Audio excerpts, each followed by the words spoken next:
Bismillahirrahmanirrahim. Assalamualaikum warahmatullahi wabarakatuh.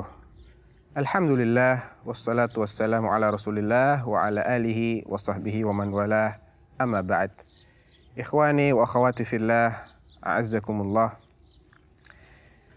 Dalam Al-Quran, surat Al-Ghashiyah, Allah subhanahu wa ta'ala berfirman, Afala yanzuruna ilal ibili, kaifa khuliqat, wa ila samai kaifa rufi'at, wa ila jibali kaifa nusibat, wa ila ardi kaifa sutihat.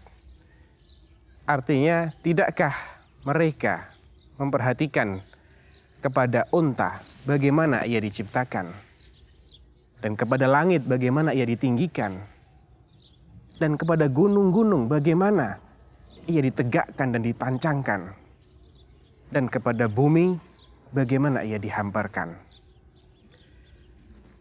Dalam tafsirnya Al-Imam Ibnu Katsir rahimahullahu ta'ala, demikian juga Al-Imam Zakaria Al-Ansari, salah seorang murid dari Al-Hafidh Ibnu Hajar, dalam kitab beliau yang bernama Fathur Rahman bi Kashfi ma yaltabisu fil Quran, menjelaskan mengapa Allah menyebutkan keempat hal ini, yaitu unta, langit, gunung, dan bumi.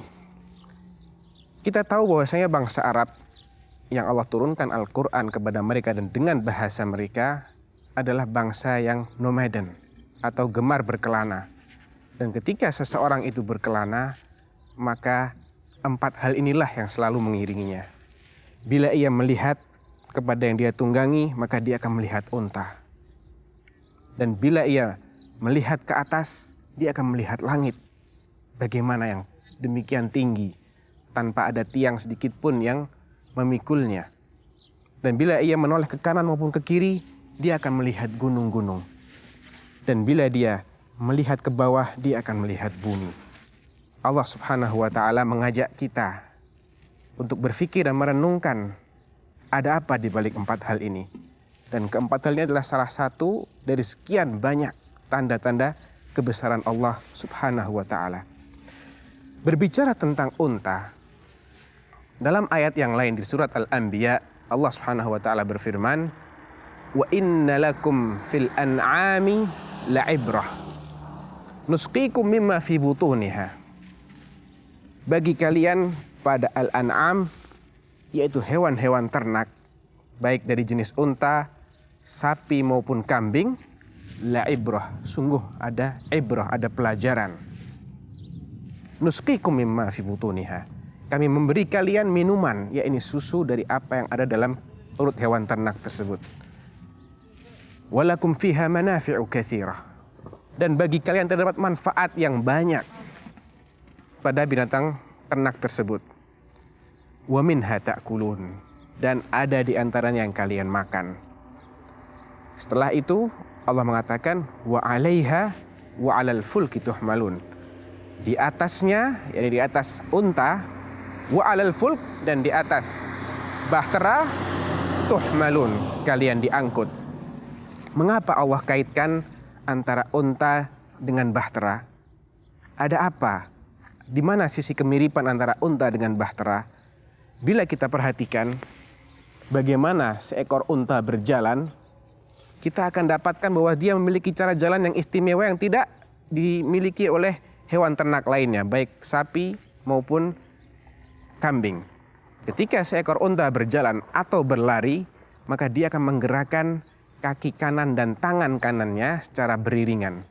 Kemudian bergantian dengan kaki kiri dan tangan kirinya secara serempak pula. Lain halnya dengan sapi maupun kambing yang menggerakkan kaki dengan tangan secara bersilangan.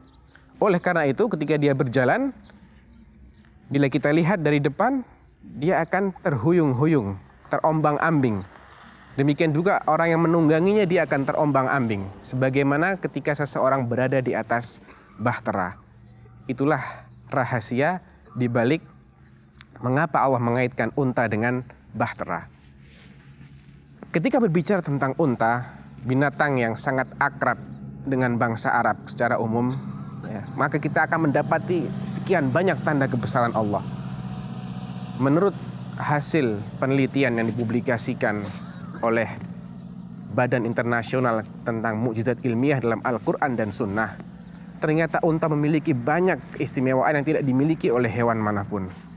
Oleh karena itu dia menjadi kendaraan yang paling ideal dalam menempuh perjalanan, terutama di daerah yang gersang seperti ini di padang pasir.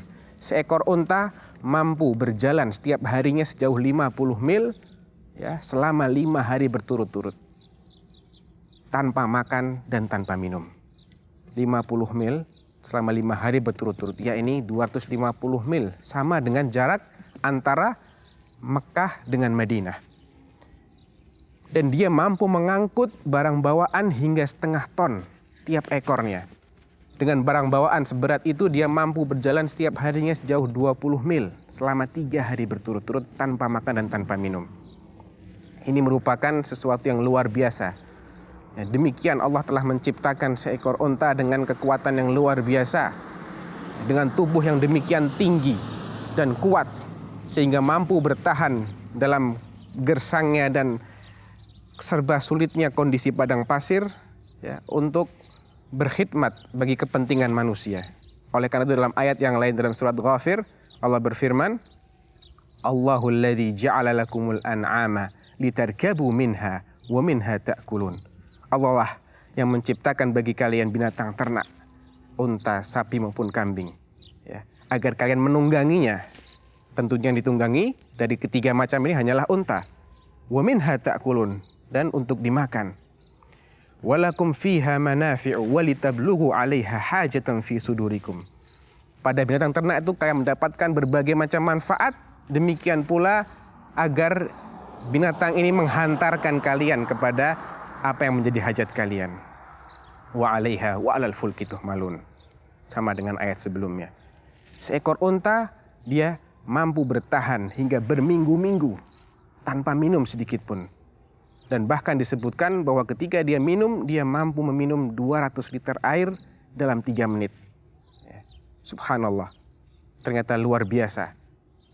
Tidak hanya ketahanan tubuhnya yang luar biasa, namun dari hasilnya pun, susunya itu, dia mampu mencukupi orang-orang yang hidup di padang pasir terhadap kebutuhan vitamin-vitamin mereka. Sehingga seorang Arab Badui, dia mampu mencukupi kebutuhan vitaminnya hanya dengan minum susu unta. Ya, karena dia mengandung vitamin yang jumlahnya jauh lebih besar daripada yang dikandung oleh sapi maupun kambing. Ya. Di samping itu, susu unta juga merupakan susu yang kaya dengan zat-zat yang dibutuhkan oleh tubuh kita, ya, dan dia tidak mudah untuk menjadi basi. Sehingga orang yang hidup di daerah seperti ini tidak perlu dia menyimpannya dalam lemari es, ya. Namun selama sekian hari dia bisa bertahan. Kemudian dalam sebuah hadis Rasulullah SAW bersabda, dalam hadis riwayat Bukhari, ya, ketika ada sekelompok orang-orang dari suku Uranah yang datang ke Madinah, kemudian mereka terserang penyakit lambung, ya, lambung mereka membesar, ya. Kemudian mereka mengeluhkan tidak enak badan, maka Rasulullah SAW menyuruh mereka untuk pergi ke daerah penggembalaan unta dan meminum air susunya. Ya, ini juga merupakan salah satu mukjizat yang kemudian disingkap bahwasanya susu unta itu sangat efektif dalam mengobati penyakit-penyakit yang berhubungan dengan lambung, ya. Dan ini juga merupakan salah satu manfaat yang dimaksud dalam firman Allah pada ayat-ayat yang saya sebutkan tadi. Oleh karena itu, salah seorang tabi'in yang bernama Syuraih seringkali berkata kepada sahabatnya, "Ukhruju bina nanzuru ilal ibili kaifa khuliqat, wa ilal sama'i kaifa rufi'at, wa ilal jibali kaifa nusibat, wa ilal ardi kaifa sutihat." Marilah kita keluar sejenak. Kita perhatikan bagaimana unta diciptakan, bagaimana langit ditinggikan, dan bagaimana gunung-gunung ditancapkan, dan bagaimana bumi dihamparkan. Ikhwani wa akhwati fillah, marilah kita gali lebih jauh apa saja rahasia dan tanda-tanda kebesaran Allah yang terdapat pada unta, langit, gunung-gunung, dan bumi ini. Mungkin kali ini saya tak bisa bicara jauh atau panjang lebar karena keterbatasan waktu, akan tetapi cukuplah ini sebagai pengingat bagi kita akan pentingnya mentadaburi ciptaan-ciptaan Allah untuk menguatkan kembali keimanan kita kepada Allah Subhanahu wa taala. Jazakumullahu khairan atas perhatian antum. Wa sallallahu ala nabiyyina Muhammad wa ala alihi wa sahbihi wasallam. Wassalamualaikum warahmatullahi wabarakatuh.